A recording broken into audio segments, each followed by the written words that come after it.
चलिए स्टार्ट करते हैं। क्वेश्चन नंबर 1 में आपको दिया है कि एक पार्टिकल के एक्स वाई और जेड कोऑर्डिनेट दिए हैं, आपसे स्पीड पूछी गई है, नेट स्पीड। तो यदि हमें कोऑर्डिनेट दिए हैं तो उनको यदि हम डिफरेंशिएट कर दें एक्स वाई जेड को, तो D X by D T जो है आपको दे देगा velocity in X direction, D Y by जो डी टी है वो आपको दे देगा वेलोसिटी इन वाई डायरेक्शन, और D Z by D T जो है वो आपको देगा velocity in Z direction.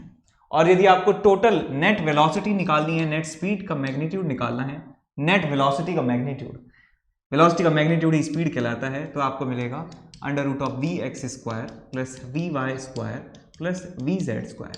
Because ये तीनों वेक्टर्स जो हैं ये एक दूसरे के परपेंडिकुलर डायरेक्शन में है, तो इनका जो रिजल्टेंट है वो इस तरीके से आप निकाल सकते हैं। इसको डिफरेंशिएट करिएगा और इनका रिजल्टेंट निकाल दीजिए।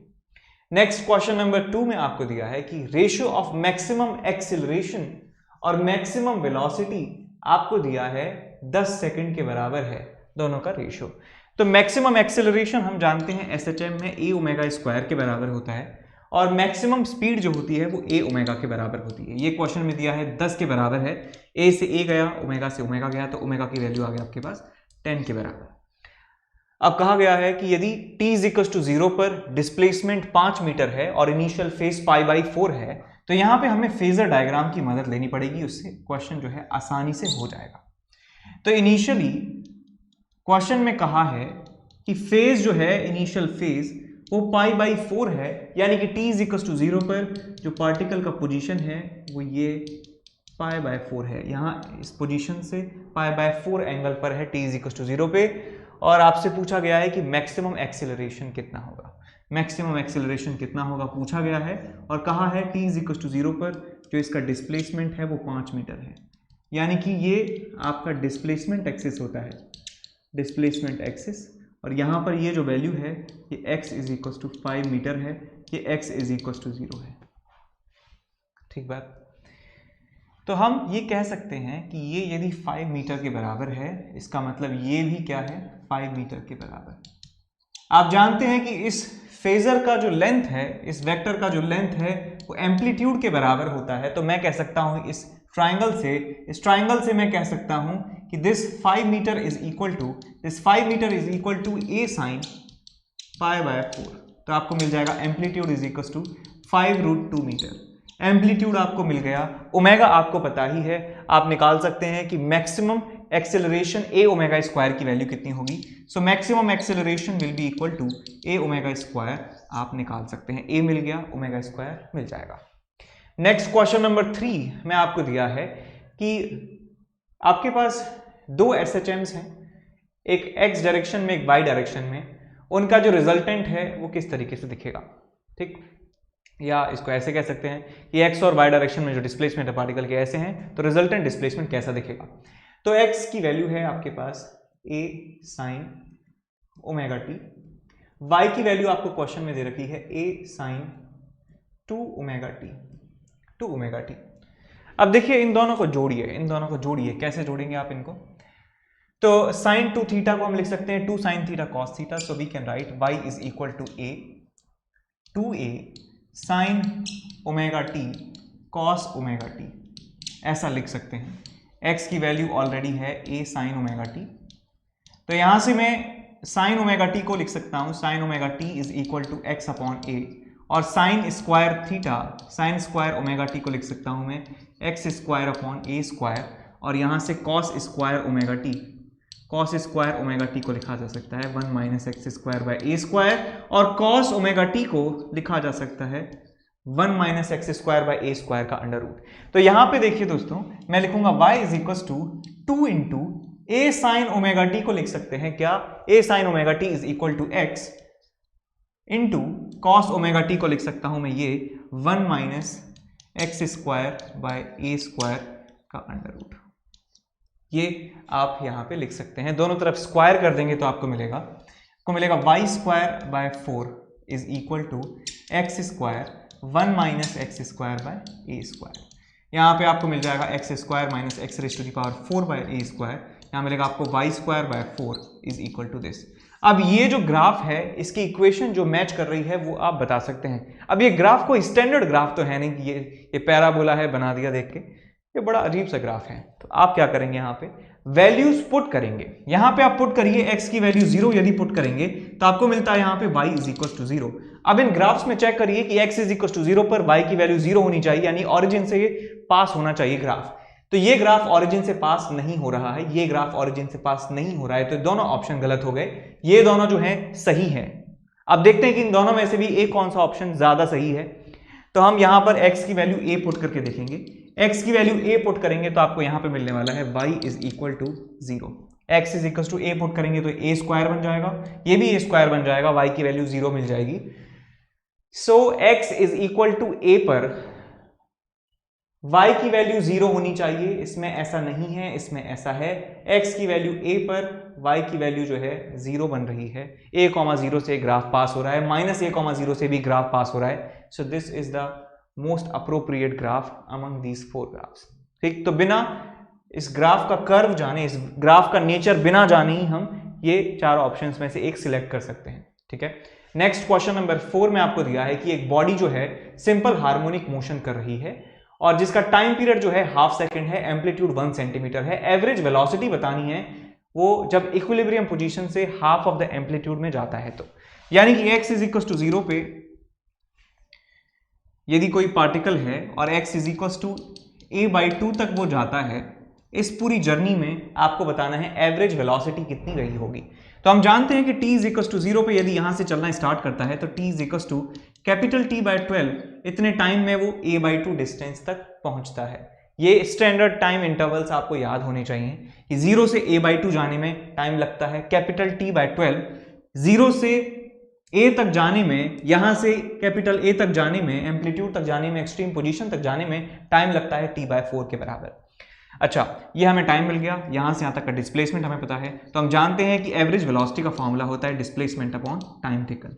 Displacement upon time is the formula of average velocity. Displacement इस डायरेक्शन में है a/2 -0, final position minus initial position is displacement upon time की वैल्यू जो है वो T/12 के बराबर है। तो आपको मिलेगा a/2 into 12/t, a/2 into 12/t, 2 से ये गया 6 टाइम्स, तो आपको मिलता है 6a/t। वैल्यूज यहां पे पुट कर देंगे, आपको आंसर जो है वो मिल जाएगा बढ़िया तरीके से। a 1 है और ये हाफ है, मिल जाएगा 12। नेक्स्ट क्वेश्चन नंबर में आपको दिया है कि डिस्प्लेसमेंट ये है और फाई की वैल्यू 2π/3 है, कौन सा ग्राफ सबसे बेस्ट है। तो देखिए हम जानते हैं कि y इज इक्वल टू, आपके पास कोई फंक्शन है y is equal to fx, और यदि हम y is equal to fx plus something, कोई कांस्टेंट मान लीजिए 2 यहां पे ऐड कर देते हैं, तो ग्राफ का शिफ्टिंग आपको याद होना चाहिए। यदि ये ग्राफ मान लीजिए कुछ इस तरीके से है तो ये ग्राफ जो है इस डायरेक्शन में शिफ्ट हो जाता है, इस ग्राफ को है हम शिफ्ट कर सकते हैं, तो ये ग्राफ ऐसे बनेगा। शिफ्ट कर देते हैं लेफ्ट डायरेक्शन में, इस तरीके से मैं कह सकता हूं कि हमारे पास ये जो ग्राफ है y is equal to a sin ωt का, a sin ωt का यदि ग्राफ कुछ इस तरीके से है, साइन थीटा का जैसे ग्राफ होता है y और यहाँ पे t। अब यदि इस इनपुट में से हम कोई क्वांटिटी को ऐड कर देते हैं 2π/3, so y is equal to a sin ωt plus 2π/3 यहां पर ऐड कर देते हैं, तो ये पूरा का पूरा ग्राफ जो है ये लेफ्ट डायरेक्शन में शिफ्ट हो जाएगा, लेफ्ट डायरेक्शन में शिफ्ट हो जाएगा। 2π/3 कहीं यहां पे होने वाला है 120 डिग्री ना, 120 degree will be somewhere like this. तो यहां से जो ग्राफ है शिफ्ट हो जाएगा पूरा, तो ग्राफ जो है आपको मिलने वाला है लाइक दिस, ये ऐसे जो है आपको ग्राफ मिलेगा, इस तरीके से ग्राफ मिलने वाला है। तो जो कि बेस्ट ऑप्शन कौन सा है यहाँ पर, ये नहीं, ये नहीं, ये नहीं, ये ऑप्शन जो है बेस्ट है, तो ये टिक कर देंगे। नेक्स्ट क्वेश्चन नंबर 6 में आपको दिया है कि एक मास m1 है, जब वो इक्विलिब्रियम पोजीशन से गुजरता है तो दूसरा मास उसके ऊपर रख दिया जाता है, तो नया एम्पलीट्यूड बताना है कितना होगा। अच्छा देखिए, एक आपके पास ब्लॉक है, वो इक्विलिब्रियम पोजीशन से गुजरता है, इक्विलिब्रियम पोजीशन से गुजरता है, तो उसकी वेलोसिटी उस समय रही होगी मैक्सिमम वेलोसिटी के बराबर, that is equal to a into omega. तो एक कैपिटल M मास का ब्लॉक मूव कर रहा है with velocity a1 into omega, क्योंकि ये स्प्रिंग से बंधा है और हम जानते हैं कि स्प्रिंग सिस्टम हो, चाहे हॉरिजॉन्टल स्प्रिंग हो चाहे वर्टिकल स्प्रिंग हो, तो उसमें ओमेगा की जो वैल्यू होती है, ओमेगा 1 कह देते हैं इसको, ओमेगा 1 की वैल्यू रही होगी √k बाय कैपिटल M। अब क्या होता है कि यदि जैसे ही ऐसे जा रहा होता है, इसके ऊपर एक दूसरा मास रख दिया जाता है, इसके ऊपर दूसरा मास रख दिया जाता है, तो क्या होगा जी, कैपिटल M पहले से ही है, ऊपर से रखा है स्मॉल m। तो मैं कह सकता हूं as there is no external force on this system, horizontal direction में कोई भी एक्सटर्नल फोर्स नहीं है, तो मैं लीनियर मोमेंटम कंजर्वेशन यहां पे लगा सकता हूं। इसकी वेलोसिटी हो जाती है let's say v dash, equilibrium position पे कोई फर्क नहीं पड़ेगा, तो मैं कह सकता हूं कि एम्पलीट्यूड a2 होगा और इसका फ्रीक्वेंसी जो है ω2 हो चुका होगा। मुझे नहीं पता इसकी वैल्यू कितनी है, a2 की वैल्यू नहीं पता, ω2 की वैल्यू भी अभी नहीं पता है, पता लग जाएगी वैसे। तो मैं यहाँ पे लीनियर मोमेंटम कंजर्वेशन लगा सकता हूँ, लीनियर मोमेंटम कंजर्वेशन कि पहले जो लीनियर मोमेंटम था इस डायरेक्शन में that was a1 into ω1 into capital M mass into velocity is equal to final linear momentum that is total mass small m plus capital M into velocity that is ω2 into a2। अब दोस्तों omega जो है वो under root of k by m इसका formula होता है। तो पहले मास कैपिटल M था तो मैंने लिख दिया ω1 की वैल्यू under root of k by m। अब बाद में मास बढ़ गया है तो ω2 की वैल्यू भी हम लिख सकते हैं बड़ी आसानी से, that is k by capital M plus small m into a2 नहीं पता, ये capital M plus small m यहां पर है, ये आपके पास है कैपिटल M, a1 की वैल्यू क्वेश्चन में दी हुई है, ω1 की वैल्यू यहां पे पुट करेंगे k बाय कैपिटल M। अब इस इक्वेशन को सॉल्व कर लेंगे, आपको a2 की वैल्यू मिल जाएगी। नेक्स्ट क्वेश्चन नंबर 7 में आपको दिया है कि मैक्सिमम वेलोसिटी पार्टिकल की दी गई है 4.4 मीटर पर सेकेंड, एम्पलीट्यूड है 7। आपसे पूछा गया है कि पीरियड ऑफ ऑसिलेशन कितना है। तो मैक्सिमम स्पीड हम जानते हैं Vmax की वैल्यू क्या होती है, a इंटू ओमेगा के बराबर, यहां से आपको ओमेगा मिल जाएगा और टाइम पीरियड होता है कितना 2 पाई बाय ओमेगा के बराबर, तो आपको टाइम पीरियड यहां से मिल जाएगा। नेक्स्ट क्वेश्चन नंबर 8 में आपको दिया है कि दो पार्टिकल हैं A और B, उनके मासेस जो है बराबर हैं लेकिन स्प्रिंग जिनसे वो टंगे हैं वो K1 K2 के बराबर है, मैक्सिमम वेलोसिटियां जो हैं उनकी बराबर हैं, तो एम्पलीट्यूड बताना है कितना होगा। तो मैक्सिमम वेलोसिटी के बारे में हम जानते हैं, maximum velocity is equal to a into omega, a into omega. तो ओमेगा की वैल्यू हम जानते हैं कितनी होती है under root of k by m। So we can say कि यदि मैक्सिमम वेलोसिटीज बराबर हैं तो उनके जो amplitude into under root of k by m है, k1 बाय m, वो आपस में बराबर होनी चाहिए, k2 बाय m, मासेस उनके बराबर हैं। तो आपसे पूछा क्या गया है कि उनके एम्पलीट्यूड्स का रेशियो कितना होगा। सो a1 बाय a2 की वैल्यू आपसे पूछ रहे हैं, तो यहां से सिंपली बता सकते हैं under root of k2 bye k1 के बराबर आपको मिलने वाला है आंसर। नेक्स्ट क्वेश्चन नंबर 9 में आपको दिया है कि एक डिस्प्लेसमेंट टाइम का ग्राफ है, आपको बताना है कि 4 ऑप्शंस में से कौन सा ऑप्शन ट्रू है। अब हम जानते हैं कि जहां पर डिस्प्लेसमेंट 0 के बराबर होता है, डिस्प्लेसमेंट जहां पर 0 होता है और क्या कहा गया है, तो वो क्या है, मीन पोजीशन है।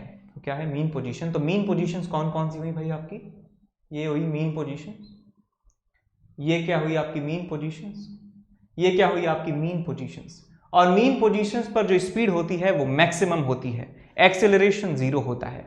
याद रखें कि मीन पोजीशन पर एक्सेलरेशन 0 होता है, वेलोसिटी मैक्सिमम होती है। और एक्सट्रीम पोजीशन की बात करें, एक्सट्रीम पोजीशन की बात करें तो एक्सेलरेशन जो है वो मैक्सिमम होता है, वेलोसिटी जो है 0 होती है। एक्सेलरेशन के लिए हम कह सकते हैं कि फोर्स भी वहां पर मैक्सिमम लग रहा होगा। तो चारों ऑप्शन जो है आप बता सकते हैं सिंपली कि फोर्स 0 है 3t/4 पर, 3t/4 is the mean position, force 0 है, सही बात है। उसके बाद acceleration is maximum at t is equal to capital T, यहां पर एक्सेलरेशन मैक्सिमम है क्या, हाँ ये एक्सट्रीम पोजीशन है, so there will be maximum acceleration there. Speed is maximum at t is equal to t/4, t is equal to capital T/4, ये है आपका मीन पोजीशन, तो स्पीड भी मैक्सिमम है। तो एक ही ऑप्शन है जहां पर 1 2 3 एक साथ करेक्ट है, तो चौथा ऑप्शन आपको चेक करने की भी जरूरत नहीं है। यदि निकालना भी चाहें तो चेक कर सकते हैं कि t is equal to capital T/2 पर डिस्प्लेसमेंट कितना है, और डिस्प्लेसमेंट के अकॉर्डिंग आप काइनेटिक एनर्जी और पोटेंशियल एनर्जी देख सकते हैं। आता है ना देखना कि पोटेंशियल एनर्जी होती है हाफ kx² और काइनेटिक एनर्जी होती है हाफ ऑफ ka² - x²। ये फॉर्मूलेज होते हैं, ये काइनेटिक एनर्जी का फॉर्मूला है, ये पोटेंशियल एनर्जी का फॉर्मूला है। नेक्स्ट क्वेश्चन नंबर 10 में दिया है कि पार्टिकल जो है SHM कर रहा है, इस इक्वेशन के तहत आपसे कहा गया है कि इनकी काइनेटिक और पोटेंशियल एनर्जी का रेशियो कितना होगा, t is equal to 210 seconds पर, 210 सेकंड पे इनका काइनेटिक एनर्जी और पोटेंशियल एनर्जी का ratio. So kinetic energy by potential energy, देखिए हम पोटेंशियल एनर्जी तो भली भांति जानते हैं कितना होता है, हाफ kx² के बराबर, और हम ये भी जानते हैं कि जब SHM होता है तो वहां पर एनर्जी जो है कंजर्व रहती है, मैकेनिकल एनर्जी हाफ के ए स्क्वायर के बराबर होती है। सो मैं मैकेनिकल एनर्जी में से, यदि मैकेनिकल एनर्जी में से पोटेंशियल एनर्जी को माइनस कर देता हूं तो मेरा काम जो है बड़ी आसानी से चल जाएगा। इसको आप सॉल्व कर लेंगे, x की वैल्यू आपको दी हुई है और यहां पे पुट कर देंगे t = 210 सेकेंड, तो आपको आंसर मिल जाएगा कि उनका रेशियो कितना होगा। नेक्स्ट क्वेश्चन नंबर 11 में दिया है कि एक पार्टिकल ओरिजिन से स्टार्ट करता है, SHM करता है और 2 सेकंड उसका टाइम पीरियड है। कितने समय के बाद उसकी 75% जो है काइनेटिक एनर्जी हो जाएगी। टोटल एनर्जी का 75% काइनेटिक एनर्जी होनी चाहिए। तो देखिए हम जानते हैं कि kinetic energy is nothing but half of k a square minus x square and this is 3/4 75% of total energy that is half of k a square. इस इक्वेशन को आप सॉल्व कर लीजिए। k हाफ से ये आपस में कैंसिल आउट हुए, आपके पास आया यहां से a square by 4 is equal to x square, आपके पास आया x is equal to a by 2, x is equal to a by 2। तो हम जानते हैं कि यार 0 से स्टार्ट किया है, x इज इक्वल टू 0 से x is equal to a by 2 यदि आपको जाना है तो समय लगता है t/12 के बराबर। तो t आपको दिया है 2 सेकंड, सो 2/12 1/6 सेकंड में ये काम हो जाएगा आपका। नेक्स्ट क्वेश्चन नंबर 12 में दिया है कि टोटल एनर्जी किस पावर के प्रोपोर्शनल होती है। Total energy, total mechanical energy की बात कर रहे हैं, k a स्क्वायर के बराबर होती है। ये कांस्टेंट होती है, डिस्प्लेसमेंट पर डिपेंड नहीं करती है, so this will be independent of x। Next question number 13 में दिया है कि एक ऑब्जेक्ट है जिसका मास नहीं है, उसकी लेंथ l है। अच्छा, ऑब्जेक्ट का मास m है, लटका हुआ है एक मासलेस रस्सी से जिसका यंग्स मॉडुलस दिया है, ओरिजिनल लेंथ दिया है, आपसे टाइम पीरियड के बारे में, फ्रीक्वेंसी के बारे में पूछा गया है। तो दोस्तों ये देखिए सवाल को, एक आपके पास रस्सी है मासलेस, इसका लेंथ है कैपिटल L। सबसे छोटा तरीका बता रहा हूं इसको सवाल को सॉल्व करने का। इसके नीचे जो m मास का ऑब्जेक्ट जो है वो लगा हुआ है। तो आपको मैं बता दूं कि कोई भी रस्सी है, यदि उसके स्ट्रेचिंग के बारे में बात हो रही है, जो मैकेनिकल प्रॉपर्टीज ऑफ सॉलिड्स में आपने पढ़ा था यंग्स मॉडुलस वाला, कि जब स्ट्रिंग को स्ट्रेच करते हैं तो उसमें जो स्ट्रेन है वो स्ट्रेस के डायरेक्टली प्रोपोर्शनल होती है ना। तो वही चीज है, जो भी रस्सी होती है उसको हम क्या कर सकते हैं, एक स्प्रिंग के इक्विवेलेंट मान सकते हैं।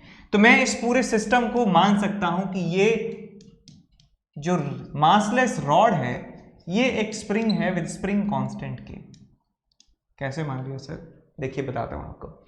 हम जानते हैं कि यंग्स मॉडुलस का डेफिनेशन होता है फोर्स अपॉन एरिया, यानी कि stress upon strain, delta L by L। Delta L क्या होता है? Change in length divided by original length capital L।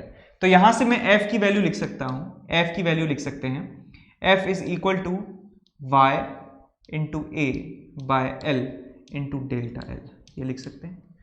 तो ये देखिए बेटा कि F into y a by L into delta L, delta L is change in length and this quantity is a constant value, y is Young's modulus area of cross section original length, ये constant है, ये delta L है। क्या ये ऐसा नहीं लग रहा कि स्प्रिंग का आपने लॉ लिखा हो, स्प्रिंग के लिए force is equal to kx लिखा हो? तो ये जो रॉड है उसको स्प्रिंग माना जा सकता है और उस स्प्रिंग का जो k है वो कितना होगा? y a बाय L के बराबर होगा। तो यहां से मैं कह सकता हूं इस इक्विवेलेंट स्प्रिंग का जो k है वो y a बाय L के बराबर होना चाहिए। तो हमारा टाइम पीरियड, फ्रीक्वेंसी हम निकाल सकते हैं। तो फ्रीक्वेंसी टाइम पीरियड हम जानते हैं कितना होता है, 2 pi under root m by k, और आप यहां से फ्रीक्वेंसी निकाल सकते हैं 1 अपॉन टाइम पीरियड। तो k की वैल्यू यहां पे पुट कर देंगे y a बाय L के बराबर। स्प्रिंग की तरह क्यों मान लिया? देखिए क्योंकि स्प्रिंग को जब आप खींचते हैं तो स्प्रिंग वापस अपनी तरफ फोर्स लगाती है, अपनी नेचुरल लेंथ में जाने की कोशिश करती है। तो हम कह सकते हैं कि वो क्या है, एक स्ट्रेस उसके अंदर डेवलप होता है। जब भी हम स्प्रिंग को स्ट्रेन करते हैं, स्ट्रेन उसमें प्रोड्यूस करते हैं, तो उसमें एक स्ट्रेस डेवलप होता है इंटरनल फोर्सेस की वजह से। Same goes with this rod. Rod को जब हम खींचते हैं उसके अंदर भी इंटरनल फोर्सेस की वजह से स्ट्रेस डेवलप होता है जो उसको अपनी ओरिजिनल पोजीशन में ले जाने की कोशिश करता है। तो स्प्रिंग या रॉड का सवाल हो तो उनको एक मान के कर सकते हैं। यदि आपको रॉड का कॉम्बिनेशन दिया हो तो स्प्रिंग के कॉम्बिनेशन से उसको सॉल्व कर सकते हैं आप, ठीक है? मुश्किल नहीं आनी चाहिए ऐसे सवालों में आज के बाद। क्वेश्चन नंबर 14 में आपको दिया है कि एक रॉड है, स्प्रिंग है 2 और इनका स्प्रिंग कांस्टेंट है के बराबर। आपको बताना है कि टाइम पीरियड नहीं, फ्रीक्वेंसी बतानी है ऑसिलेशन की कितनी होगी। अब ऐसे सिस्टम्स में आपको फ्रीक्वेंसी या टाइम पीरियड निकालना है तो हम क्या करते हैं, उसकी इक्विलिब्रियम पोजीशन से, उस सिस्टम की इक्विलिब्रियम पोजीशन से उसको डिस्प्लेस किया जाता है, उसको डिस्टर्ब किया जाता है। तो मैंने इस रॉड को मान लिया कि इसको मैंने क्लॉकवाइज डायरेक्शन में थीटा एंगल से डिस्प्लेस कर दिया। मैंने इस रॉड को बहुत ही छोटे एंगल से डिस्प्लेस कर दिया in clockwise direction, theta angle से, बहुत छोटा एंगल है। तो हम कह सकते हैं कि ये वाली जो स्प्रिंग है, ये वाली स्प्रिंग ये दब जाएगी तो इसमें कंप्रेशन आएगा। ये रॉड को मैं क्लॉकवाइज घुमा दूंगा तो इस वाली स्प्रिंग में कंप्रेशन आएगा, इस वाली स्प्रिंग में भी कंप्रेशन आएगा। कंप्रेशन, ये भी कंप्रेस होगी, ये भी कंप्रेस होगी। कंप्रेस होगी तो इस पे ये रिवोल्ट करेगी, इसके ऊपर फोर्स लगाएगी इस डायरेक्शन में। तो यहां पर एक फोर्स लगने वाला है k इंटू एक्स, यहाँ पे फोर्स लगने वाला है k इंटू एक्स। एक्स क्या है, चेंज इन लेंथ है। स्प्रिंग की लेंथ जो है हमने इतना एक्सपेंशन यहाँ पे कर दिया है, this is equal to x. मैं मान सकता हूँ एक छोटे से आर्क का पार्ट है, ये एंगल यदि थीटा है, ये एंगल यदि थीटा है, तो एक्स को लिख सकता हूँ मैं l/2 into theta. l/2 into theta हम लिख सकते हैं। इस छोटी सी लेंथ को मान सकते हैं कि आर्क है और इसको l/2 थीटा लिखा जा सकता है। अब इन फोर्सेस की वजह से एक टॉर्क, एक कपल यहाँ पे प्रोड्यूस होगा, एक टॉर्क यहाँ पे प्रोड्यूस होगा जो इस रॉड को वापस अपनी इक्विलिब्रियम पोजीशन में ले जाने की कोशिश करेगा।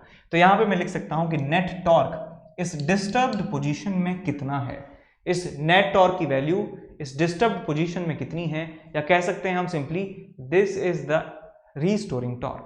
रीस्टोरिंग टॉर्क का मतलब ऐसा टॉर्क जो उसको वापस इक्विलिब्रियम पोजीशन में ले जाने की कोशिश कर रहा है।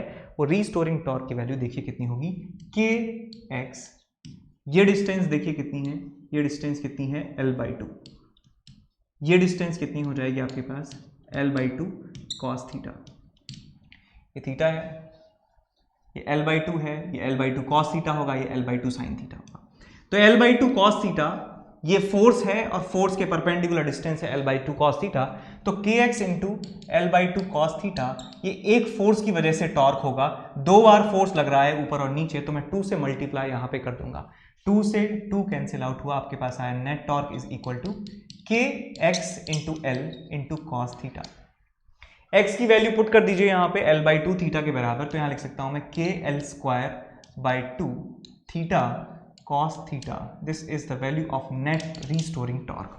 अब क्योंकि हम मान लेते हैं कि जो थीटा है वो बहुत बहुत स्मॉल है, मान लेते हैं कि थीटा जो है इज वेरी स्मॉल, तो cos थीटा की वैल्यू जो है 1 लिखी जा सकती है।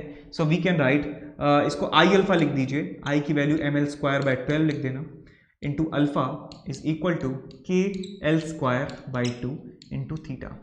तो यहाँ से l² चला गया, 2 से गया 6 टाइम्स, तो आपको अल्फा मिल जाएगा 6k/m, 6k/m इंटू थीटा। तो हम यहाँ से इसको कंपेयर कर सकते हैं SHM की स्टैंडर्ड इक्वेशन से, that alpha is equal to ω² into theta. ये ω² है तो ये भी ω² है, तो यहाँ से ω² की वैल्यू आपको मिल जाएगी, that is equal to 6k/m, और यहाँ से आपको टाइम पीरियड मिल जाएगा, that is equal to 2π/ω। 2π/ω is √6k/m। तो यहाँ से फ्रीक्वेंसी आप निकाल सकते हैं, इस 1/T। ठीक है। नेक्स्ट क्वेश्चन नंबर 15 में आपको दिया है कि सिंपल हार्मोनिक मोशंस हैं, 2 combination of simple harmonic motions हैं। आपको बताना है कि रिजल्टेंट एम्पलीट्यूड और रिजल्टेंट टाइम पीरियड जो है वो कितना होगा। ठीक, तो यहां देख सकते हैं कि यदि हम इसको ओपन कर देते हैं, तो this is y is equal to 3π sin 3πt plus 5√3 cos 3πt। ये जो रिजल्टेंट है, ये जो y है, ये इसका और इसका क्या है, रिजल्टेंट है।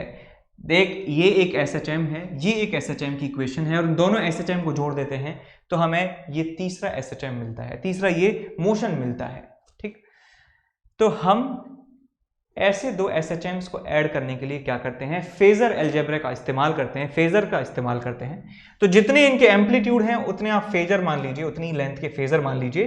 तो एक फेजर का लेंथ है 5, दूसरे फेजर का लेंथ है 5√3, और दोनों फेजर्स के बीच में फेज कितना है भैया, ये कॉस है, ये साइन है, इसका मतलब 90 डिग्री का डिफरेंस है दोनों के फेज में, दोनों के बीच में एंगल जो है 90 डिग्री मैंने बना दिया। यहां पे यदि फेज का डिफरेंस 45 डिग्री होता तो मैं इन दोनों फेजर्स के बीच का एंगल 45 डिग्री बनाता। अब इन दोनों फेजर्स का आप रिजल्टेंट निकाल दीजिए। इन दोनों फेजर्स का जो रिजल्टेंट है ए रिजल्टेंट, वो निकाला जा सकता है सिंपल वेक्टर एडिशन से। सो 5√3 का स्क्वायर प्लस 5 का स्क्वायर आपको मिल जाएगा यहाँ पे 10, रिजल्टेंट 10, तो a resultant will be equal to 10 centimetre. और जब भी हम दो SHMs को ऐड करते हैं, उनकी फ्रीक्वेंसी यदि सेम है तो रिजल्टेंट SHM की जो फ्रीक्वेंसी है वो भी सेम रहती है। तो यहाँ पे ओमेगा की वैल्यू सेम रहने वाली है 3 पाई, तो टाइम पीरियड आपको मिल जाएगा 2 pi by omega, 2 pi by omega आपको मिल जाएगा time period. Next question number 16 में आपको दिया है कि काइनेटिक एनर्जी और टाइम का ग्राफ बनाना है, किस तरीके से होगा। तो देखो भाई, काइनेटिक एनर्जी, आप मान लीजिए किसी ऑब्जेक्ट का डिस्प्लेसमेंट है a sin ओमेगा टी, तो आपको मिल जाएगा यहाँ से velocity is equal to dx by dt, मिल जाएगा a omega cos omega t. तो काइनेटिक एनर्जी आपको मिल जाती है half mv square a square omega square cos square omega t. So basically आपको cos स्क्वायर थीटा का ग्राफ बनाना है, cos स्क्वायर थीटा का ग्राफ बनाना है। तो cos का ग्राफ हम जानते हैं, cos का ग्राफ जैसा है इस तरीके से cos का ग्राफ होता है, तो cos स्क्वायर का भी cos थीटा का ग्राफ है। सो cos स्क्वायर का ग्राफ बनने वाला है कुछ इस तरीके से। तो इनमें से कौन सा ऑप्शन ट्रू है, तो इनमें से कौन सा ऑप्शन ट्रू है, ये लग रहा है और ये लग रहा है, दोनों में से कौन सा ट्रू है, ये तो नहीं हो सकता, ये नहीं हो सकता। अब समस्या ये है कि यहाँ पे टाइम स्टैम्प्स अलग डले हैं, यहाँ पे टाइम स्टैम्प्स अलग डले हैं, कौन सा टाइम स्टैम्प सही है। तो हम जानते हैं कि जब मीन पोजीशन पर ऑब्जेक्ट पहुंचता है, मीन पोजीशन पर काइनेटिक एनर्जी मैक्सिमम हो जाती है। मीन पोजीशन का मतलब ओरिजिन, तो ठीक है ओरिजिन है, और एक्सट्रीम पोजीशन पर काइनेटिक एनर्जी 0 हो जाती है। एक्सट्रीम पोजीशन कब आती है, t इक्वल टू 0 पे यहां चलता है, तो t equal to capital T by 4 पे एक्सट्रीम पोजीशन पे आ जाता है। आपने डायग्राम देखा होगा कि x इक्वल टू 0 ये है, x equal to capital A ये है, और t इक्वल टू 0 से यहां स्टार्ट करा है, तो t equal to capital T by 4 पे यहां आएगा। तो यानी कि कैपिटल T बाय 4 पर 0 होना चाहिए काइनेटिक एनर्जी, इसका मतलब ये ऑप्शन सही है, ये गलत है। तो B option will be the correct answer. Next question number 17 में दिया है, ये दो स्प्रिंगें लगी हैं और हम कह सकते हैं कि ये स्प्रिंग कैसे हैं, स्प्रिंग कैसी हैं, ये पैरेलल में है, पैरेलल कॉम्बिनेशन में ये स्प्रिंग लगी हुई हैं। ये कैसा कॉम्बिनेशन है बेटा, पैरेलल कॉम्बिनेशन है, पैरेलल कॉम्बिनेशन। तो स्प्रिंग का इक्विवेलेंट कितना हो जाएगा आपके पास, k1 प्लस k2।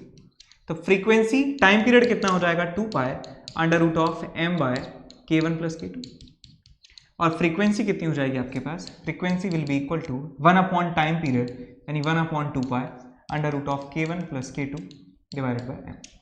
अब क्वेश्चन में कहा है कि यदि हम k1 और k2 को 4 गुना कर देते हैं तो फ्रीक्वेंसी पर क्या असर पड़ेगा। तो यदि मैं इनको 4 गुना कर देता हूं तो ये 4k1 और 4k2 हो जाएगा, तो मैं कह सकता हूं नई फ्रीक्वेंसी जो आपको मिलेगी that will be equal to 1 upon 2 pi 4 times k1 plus k2 by m। 4 को बाहर ले लेंगे अंडर रूट के, तो आपको मिल जाएगा 2 into 1 upon 2 pi under root of k1 plus k2 by m, k1 plus k2 by m। तो मैं कह सकता हूं कि जो फ्रीक्वेंसी है नई वो 2 टाइम्स है इनिशियल फ्रीक्वेंसी के। तो आंसर आपको मिल जाएगा कि नई फ्रीक्वेंसी डबल है इनिशियल फ्रीक्वेंसी के। क्वेश्चन नंबर 18 में दिया है कि आपको एक डैम्प्ड ऑसिलेशन के बारे में बताया है और कहा गया है कि डिस्प्लेसमेंट जो है वो इस तरीके से होता है। अब डिस्प्लेसमेंट में जो सबसे आगे लिखा है, इस cos omega t plus phi के आगे जो लिखा है ये एम्पलीट्यूड है। एम्पलीट्यूड क्वेश्चन में दिया है कितना है, e raise to the power minus 0.1 into t. ये एम्पलीट्यूड टाइम का फंक्शन है और धीरे धीरे कम होता जा रहा है। तो मैं यहाँ पे जान सकता हूँ कि t इज इक्वल टू 0 पर जो एम्पलीट्यूड इनिशियल है वो कितना हो जाएगा, t इज इक्वल टू 0 यहाँ पे रख देंगे, t इज इक्वल टू 0 यहाँ पे रखेंगे तो आपको मिलेगा 1। और हम ये चाहते हैं कि कितने समय के बाद आधा रह जाता है एम्पलीट्यूड। तो मैंने मान लिया कि t is equal to t not पर आधा रह जाता है एम्पलीट्यूड, एम्पलीट्यूड रह जाता है इनिशियल का आधा यानी कि 1/2 रह जाता है।